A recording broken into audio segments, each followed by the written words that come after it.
What's up, everyone? It's Dakota, and welcome back to another Magic the Gathering video. And we had SCGCON Portland wrap up this past weekend, of course, featuring the United States Regional Championship, featuring the Modern format. And we've covered the event pretty extensively. We have a whole video going over the Day 1, Day 2 metagame, the top 8, the standings of the tournament, and even our own individual thoughts of all the decks that I think were worth noting from the weekend. So if that's something that interests you, please go ahead and check out that video. But I want to shift gears and focus on the standard format, because this past weekend we also had the release of Aether Drift, which was not legal for the regional championship due to card availability, but it was legal for all the other events that were going on this weekend, including the Modern 10K and the Standard 5K that took place on Sunday. And we're going to focus on that Standard 5K just to kind of get a look at what the standard format is, just because we haven't really had a major coverage, I would say, of standard here lately, with kind of Modern getting all these new toys and of course being the focus of the current set of regional championships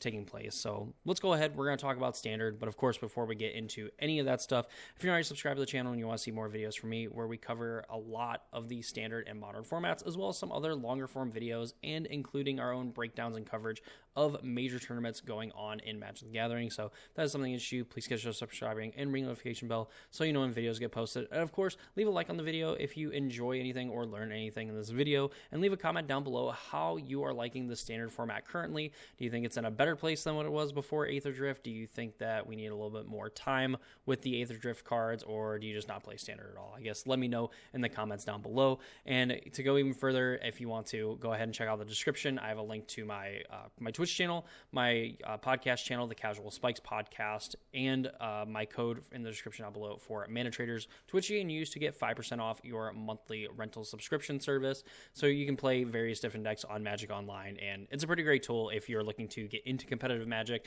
It's something that I use quite a bit to kind of swap out of different decks that I want to play test with some of my friends, and of course for content purposes as well. It means that I can show off different decks if we ever get a chance to play them. But with all that said, let's go ahead and take a look at some of the results from this standard 5K and just see what decks are performing very well in this format.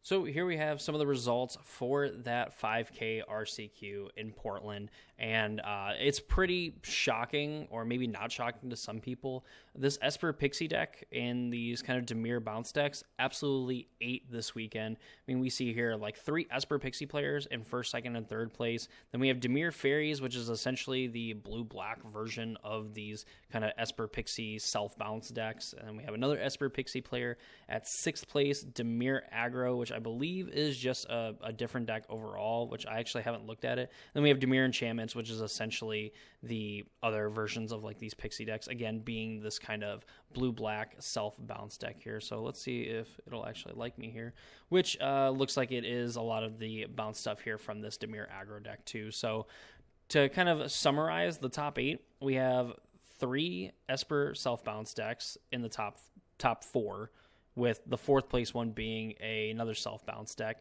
And then at the bottom 3 of the top 8, we have more self-bounce decks, and we just have a random Gruul Burn deck right here in the middle, of course getting dispatched of in the quarterfinals. So definitely early on here, we are seeing kind of this trend where, we had Dimir midrange and Golgari midrange. I mean, this was probably around the time of Foundation's release that those two were the best decks in the format, and it looked like Dimir was just slowly kind of outpacing the field. There was other people trying to play aggro strategies, but it didn't really seem to work out. And this Esper Pixie deck is something that we saw kind of burst onto the scene about a few weeks before the Spotlight series in Atlanta, and it just kind of took off from there. We'd seen some different iterations. We've seen Esper builds, and we've seen Dimir builds being the most popular. And we're going to look at Ryan Hazless here, who also plays a lot on the Apex Gaming Tour. I've seen him on NRG. Very, very, very good player here. Again, probably playing one of the best decks in the format here, and we even see that Esper Self-Bounce was, tied for first among the Golgari aggro decks for the most played decks in this event. There was 147 players registered for this RCQ. And then Dimir Self-Bounce is also the 3rd most played deck. And, if you kind of put that together, then almost 23% of the metagame ended up being these bounce strategies, which has kind of invalidated a lot of the more expensive cards. Like we've seen some of the Gearhulks seem like really cool cards. but there's only a few of them that have like really good enter the battlefield abilities that are pretty abusable, but they are pretty expensive as well. So there's definitely a cost to, essentially just getting time walked if you end up getting your thing bounced, because you just end up doing nothing for that turn, which has kind of definitely shaped the metagame into, Gruul being one of the better answers, I would say, to some of these pixie decks, for the fact that you do play these cheap creatures. Sometimes, or most of the time, they end up having haste, and you're able to kind of just throw a flurry of burn spells at your opponent to kind of close out the game. But looking at Ryan Hayes' list, featuring 2 cards that we kind of expected to see in this Esper Pixie deck, and kind of cards that, one card specifically that people wanted. For one, we're going to look at Spell Pierce here, just because this is probably the quickest one to go over. 1 blue mana, counter target non-creature spell unless the controller pays 2. Players were talking about just playing Spell Pierce. How good it would be, with some of these other kind of like flash type cards you end up playing in this deck, where you're able to play like a Nurturing Pixie on turn, like an Optimistic Scavenger on turn 1 to kind of get things going, and then you're able to like play like one of your one mana enchantments here, and like Storm Chaser's Talent or like Hopeless Nightmare, and then be able to leave up Spell Pierce for like your opponent's basically their Nowhere to Run, Storm Chaser's Talent, Hopeless Nightmares, things like that, instead of having to rely on like 2 mana answers. And of course, Spell Pierce seemed like it would be a really good option against the Esper Self Bounce deck, and it looks like it will be. It's just going to be a really good option specifically in that deck as well as against it. At least in the short term, like the early game, this card's going to have some text to it. The other one is Grim Bauble, a 1-mana artifact that when it enters, you give a creature an opponent controls -2/-2 until end of turn, and you have a little bit of utility where you can sacrifice it and surveil 2. We kind of see that from Hopeless Nightmare as well, where you can pay 2 and a black and sacrifice it, and when it's put in your graveyard from the battlefield, you scry 2. So it's a little bit worse when you have cards like Rest in Peace that just exile cards instead of them going to your graveyard, where like the activation of the bauble just allows you to actually do that. It's not contingent on it going to the graveyard. But this just being a really early nice way to interact with creatures from your opponent's side, where you can just play this and kill something like an Optimistic Scavenger, or not necessarily Fear of Isolation. You're really kind of stuck with Nowhere to Run on that. But a lot of the early creatures of the format, even in some of the red decks too, we see a lot of the red creatures. We have like Heartfire Hero, and there's times where you can end up getting something like a Manifold Mouse or even an Emberheart Challenger with a Grim Bauble. Just again, being able to play this and then play like another bounce spell to pick it up, and then play it again, for 4 mana, you end up getting just a ton of value out of it. And of course, for even 5 mana, if you just pick up a Storm Chaser's Talent, which ends up being like one of the best enchantments to kind of pick up and play. Because outside of like Hopeless Nightmare just getting to tax your opponent's hand, Storm Chaser's Talent just making a board full of 1/1s, that eventually when you're doing this looping of picking up Storm Chaser's Talent, picking up a Hopeless Nightmare, and then making another 1/1, and then having the attack with like 3 or 4 4/4s or 5/5s, ends up closing out a game fairly quickly by just playing a game plan that you really want to play. So this is a deck that we've done a deck tech on. Of course, not specifically this deck. I was going to, but then I found out it had been like only a few weeks since we covered it, so I definitely don't want to run this deck into the ground, but definitely showing as an early contender for one of the best decks in the format here. We even see some like Mockingbird in here, which I'm a very big fan of this card. I really liked it in the Jeskai Convoke decks. And seeing it here in Fairies just feels kind of natural. The fact that you get to copy any creature on the battlefield. So even in a lot of these mirror matches where your opponent has something like a Pixie or an Optimistic Scavenger, if you don't necessarily have one, you can play a Mockingbird, copy their Pixie or whatever the case may be, and then bounce one of your own enchantments and replay it and kind of get things going that way, which is really neat there. And I really kind of like that. I don't know if that was necessarily common for these Esper decks. I know that they wanted to play the other like black creature that was like a 1-mana 3/2 that made a Curse Roll token that you ended up slapping on a creature that really didn't matter because it was a 1/1 anyway and it was just going to have counters on it. So definitely a really neat take on the deck. Not doing anything super crazy with any of the new cards, just playing Grim Bauble, playing Spell Pierce, the 2 cards that we knew were going to be pretty good from this set for this deck, and just kind of leaving it at that. So definitely really cool there. Getting rid of that, we'll look at the Gruul Burn deck. is because we're probably going to see most of the same stuff from like these Esper Pixie decks here. But this is kind of what I was talking about, is like kind of being a decent-ish answer to a lot of the bounce spells running around in the format, is getting to play cards like Heartfire Hero Heartfire Hero is kind of a little bit worse, right? Because it just gets +1/+1 counters on it. So this kind of sucks unless you're able to, sacrifice it and just throw it at your opponent.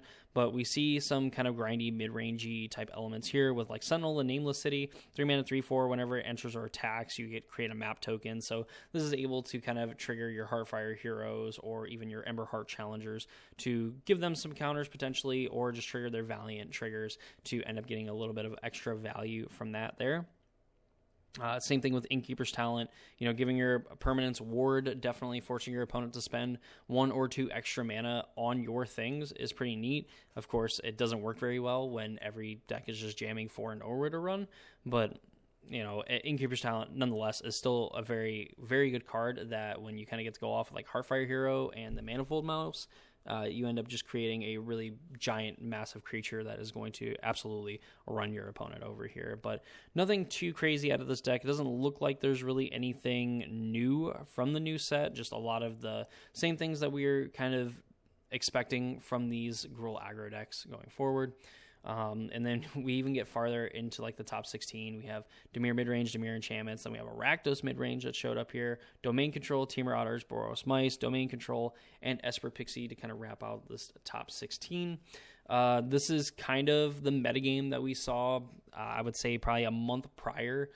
Maybe around the time of Atlanta, but even especially before it, Otters was a pretty good deck. Domain control, whether it was like playing just, mono white, the mono white like tokens deck, green white tokens, domain control, which seemed to only be domain for like Atraxa and playing the 1 mana spell that I can never remember, Leyline Binding.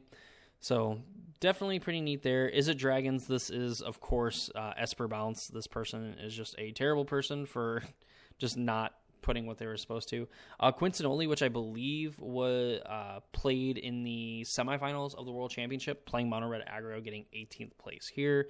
More Gruul aggro, Mono White Caretaker splashing blue, more Dimir midrange, Golgori aggro, Dimir enchantments. And I believe this is like actual factual Dimir midrange and not like the Esper bounce decks, which I guess we can kind of fact check here, which does look like it's Esper Bounce, but actually seeing an Oil Deep Gearhulk here, Entity Tracker to draw some extra cards, so a pretty neat build of this deck here, and actually playing Grim Baubles in the main as well, so that's actually pretty neat. I kind of like this deck list here. I also am a pretty big fan of this Oil Deep Gearhulk kind of showing up as well, just because it seems like a relatively neat-ish card. You get to attack with it or maybe block with it and then, pick it back up and be able to, again, have that effect. So you just constantly are able to look at your opponent's hand. This is a deck that I don't think necessarily, definitely wants to hit its land drops and has plenty of different ways where it can just do that. And again, just get to a point where you're playing multiple bounce balls in a turn, playing multiple things and just outvaluing your opponent that way. But yeah, overall, I would say this is kind of expected from the format. I mean, we know that the Esper bounce decks, the Dimir bounce decks were really good in Atlanta, and they seem to have only gotten more tools in this new set. Now, of course, this is the beginning of this, release of Aether Drift, so we're not necessarily seeing everything that we are possibly going to see. We're going to have a lot of online challenges coming up as well, and with a standard event coming up in a few weeks as well, being the Pro Tour, which we are going to be covering day-by-day breakdowns, going over the metagame once we actually get the deck list released, and the things that you need to know to be able to watch and hopefully enjoy the event. So definitely don't want to go anywhere for that. You want to definitely subscribe to the channel to kind of get notified when those videos go up if you want to kind of be in the loop for the first Pro Tour of the season.